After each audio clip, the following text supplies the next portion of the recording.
안녕하세요, 주야TV입니다. 오늘은 원피스 1062화 떡밥 분석입니다. 영상 바로 시작합니다. 이번 1062화에서는 아주 주목할 만한 포인트가 있었습니다.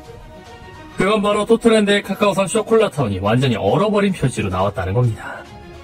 혹시나 모르시는 분들이 있을 텐데, 표지연재는 주로 작중 리타이어나 악역이나 에피소드의 주요 인물, 조연들이 소재로 나오는 이야기로, 이 표지연재에서 나온 이야기가 추후 본편에 등장해 스토리 떡밥이 엮여 나옵니다.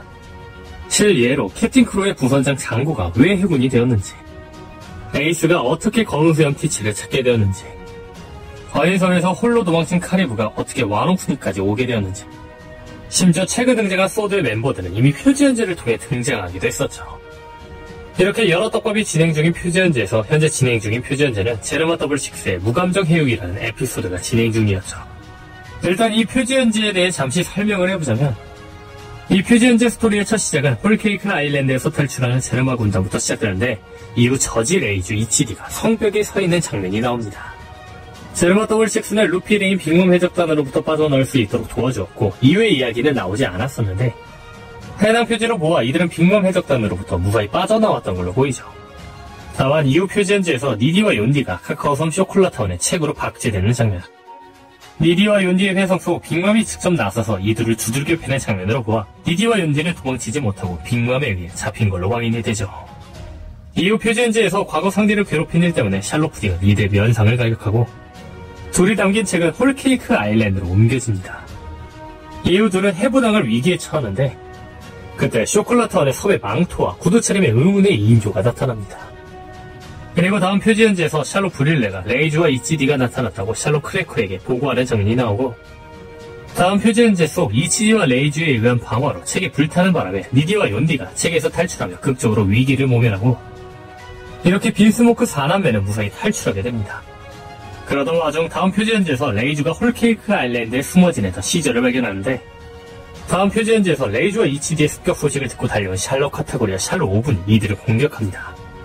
하지만 갑작스레 시저가 난입해 카타쿠리와 오븐을 공격함으로써 그들의 도주를 돕고, 그리고 결국 다음 표지연재에서 제르마 이렌과 시저는 성 밖으로 무사히 빠져나오는데 성공하는 장면이 나오죠. 여기까지가 1061화까지 나온 제르마 더블식스의 표지연재 이야기입니다. 근데 뜬금없이 이번 1062화 제르마 더블식스 표지연재에서 1046화 표지연재에 나온 토토랜드 쇼콜라 마을이 얼음으로 변해버린 모습이 나옵니다. 쇼콜라타운이 완전히 얼어버린 걸로 보아 검은 수염 해적단의 쿠잔이 토토랜드를 침공한 게 거의 확실합니다. 다만 혹자들은 쿠잔이 혼자 토토랜드에 침공한 거지 검은 수염 해적단으로서 침공한 건 아닐지도 모른다고 이야기할 겁니다. 하지만 오러성이 직접 쿠잔이 검은 수염에게 가담하고 있었다는 말로 봐 쿠잔은 검은 수염 해적단이 맞는 걸로 보이며, 바제스가 콜로세움에 참전한 상태에서 난 아오키즈 따윈 신용할 수 없다고라고 하자, 티치가 그건 시류도 마찬가지야 라고 말한 걸로 봐 쿠자는 시류처럼 검은 수염 해적단에 정식으로 합류했다는 걸 알 수 있습니다. 게다가 현재 티치를 10명의 선장이 보좌하고 있다는 식으로 나왔는데, 티치가 정상결전에 등장할 당시 총 선원이 9명인 걸로 봐 정황성 10번 선장은 쿠잔인 걸로 보이죠. 그렇다면 여기서 잠시 생각해볼 건, 쿠잔은 왜 검은 수염 해적단에 가담하게 된 걸까요? 저는 두 가지 이유가 있다고 봅니다. 이 이유에 대해서는 2022년 7월 해당 영상에서 이야기를 한 적이 있으나, 이번 영상을 위해 간략하게 이야기를 해보겠습니다. 자세한 이야기는 이 영상을 참고해주세요.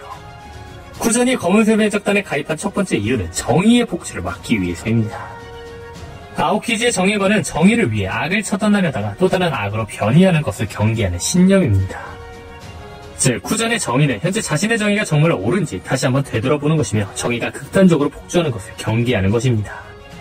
그렇기에 아오키즈는 정부가 폭주의 위험성이 있는 아카인으로 해군 원수를 임명하려고 하자 강력히 반발한 거죠.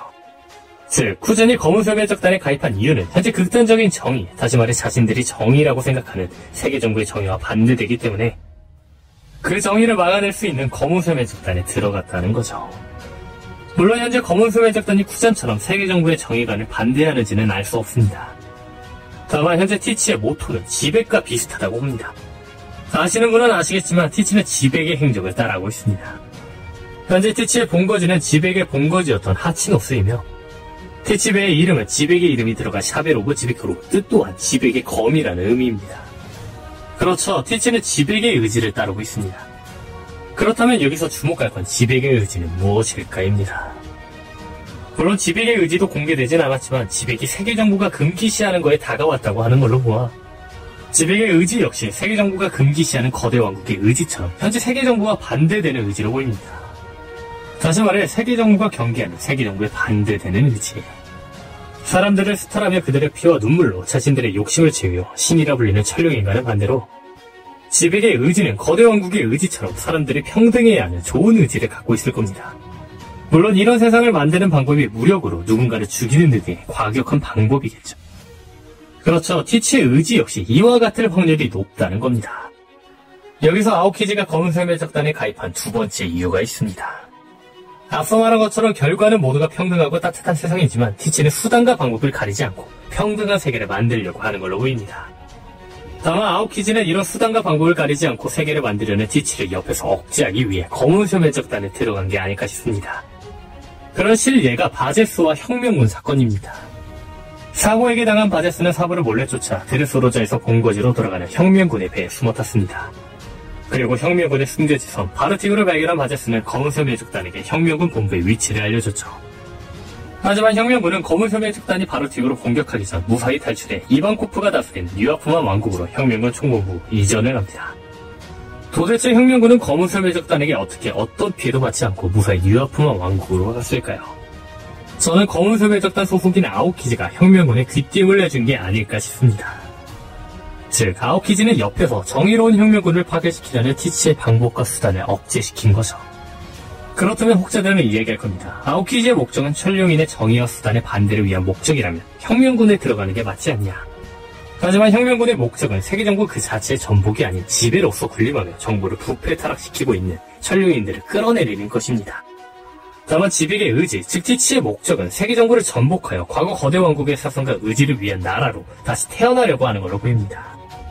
정확히 말하자면 새로운 나라를 만들기보다 미래에 펼쳐질 거대한 전쟁으로 인해 이 개혁은 어쩔 수 없이 이루어질 것이고 티치는 이 전쟁에서 승리해 지금의 사상이 아닌 거대 왕국의 사상을 기틀로 한 세계를 만들 걸로 보이죠.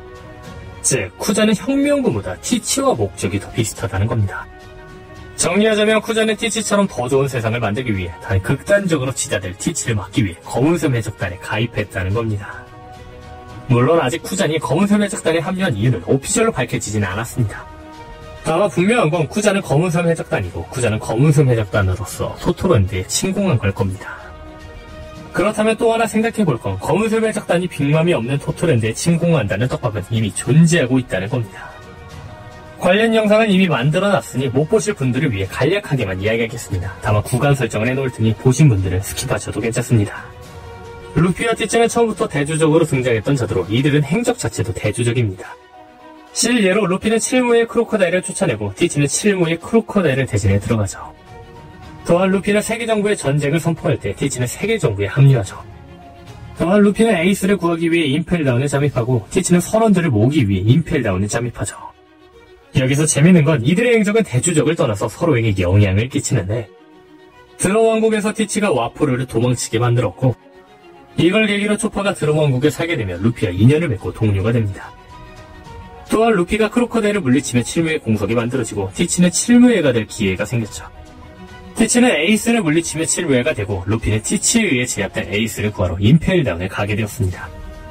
루피는 에이스를 구하러 임펠다운에 가 난동을 부렸고 이 덕분에 티치는 손쉽게 임펠다운 레벨 6에서 동료들을 모으게 되죠. 또한 티치의 동료인 라피트가 정의의 문을 통과하기 위해 정의의 문을 제어하는 직원에게 최면을 걸었고 이 여파로 루피 일행도 손쉽게 정의의 문을 열고 들어갈 수 있었죠. 이처럼 티치와 루피는 서로 대조적인 행동을 하면서도 서로에게 영향을 끼치고 있습니다. 즉, 루피와 티치가 이렇게 대조적이고 서로에게 영향을 끼친다면 앞으로의 티치의 행적도 확인할 수 있다는 겁니다. 현재 루피는 토토랜드에 들어가 빅맘을 괴롭히고 결국 빅맘이 와노쿠니까지 오게 만들었습니다. 이로 인해 토토랜드에는 분명하게 공백이 생겼죠. 즉, 검은설매적단이 루피에 의해 만들어진 빅맘의 공백을 활용해 토토랜드에 올 수 있다는 떡밥은 분명히 존재했다는 겁니다. 근데 여기서 재미있는 건 이러한 행적 말고도 표지를 통해서도 검은설매적단이 토토랜드에 올 거라는 떡밥은 있었습니다. 그 떡밥은 바로 표지 떡밥입니다. 아시다시피 오다스는 표지에서 떡밥을 많이 남겨놓습니다. 실예로 520화 표지에서 오다스는 누구도 의심하지 않은 화려한 표지를 그렸는데 그 표지 속에는 루피가 에이스의 카드와 죽음을 상징하는 해골, 브루카드를 들고 있는 걸 보여주며 정상결전전 에피소드에서 에이스의 죽음을 먼저 암시하기도 했었죠. 즉, 표지 쑥떡밥은 무시할 게 아니라는 겁니다. 그렇다면 여기서 주목할 건 902화의 표지입니다. 902화 표지에서는 아주 수상한 3가지 과제들이 발견됩니다. 첫 번째는 바로 이 과제입니다. 검은소의 적단 7번사 선장이 산화 놀프가 정상결전에서 등장했을 당시 포즈와 매우 비슷하죠. 두 번째는 바로 이 과제입니다. 이 과제는 검은소의 적단 바스코샷과 생김새가 너무 비슷합니다. 늘어진 코, 늘어진 혀까지 말이죠. 또한 세 번째는 바로 이 과제입니다. 시류의 모자와 비슷하죠. 즉, 표지를 통해 떡밥을 남겨놓는 오다쌤인 만큼 이 표지는 검은소의 적단이 토토랜드에 온다는 떡밥이었다는 거죠. 그렇다면 여기서 생각해볼 건 검은섬의 특단이 토트랜드에서 원하는 건 무엇일까요? 저는 개인적으로 로드 포네그리프는 기본일 것이고 푸딩을 납치할 거라 생각합니다. 그 이유는 루피와 티치가 대조적인 운명이며 이들의 대조적인 행정이 서로에게 영향을 끼친다면 밀즈모즈 적단이 동료 상대를 구하기 위해 토트랜드에 잠입했기 때문에 검은섬의 적단은 누군가를 납치하기 위해 토트랜드를 공격할 것이라는 거죠. 게다가 원피스를 얻기 위해서 포네그리프를 읽는 건 필수인데 푸딩의 계안이 포네그리프를 읽을 수 있다는 걸로 보아 티치가 푸딩을 뺏으러 온다는 건 충분히 가능성 있는 일이죠. 게다가 만약 이 가설이 맞다면 루피에 의해 토트랜드의 빅맘이 사라지게 되면 티치는 루피 덕분에 로드 포네그리프와 로드 포네그리프를 읽을 수 있는 푸딩까지 얻게 되는 거죠. 과연 다음 표지 현지에서는 어떤 얘기가 나올지 기대되네요. 오늘 영상은 여기까지입니다. 시청해주셔서 감사합니다. Acabou comendo a fruta do diabo, mas a gente sabe que essa é apenas a versão superficial da história. Desde os acontecimentos do capítulo 1044, quando descobrimos a verdadeira natureza da Gomu Gomu no Mi, os eventos do início do mangá apareceram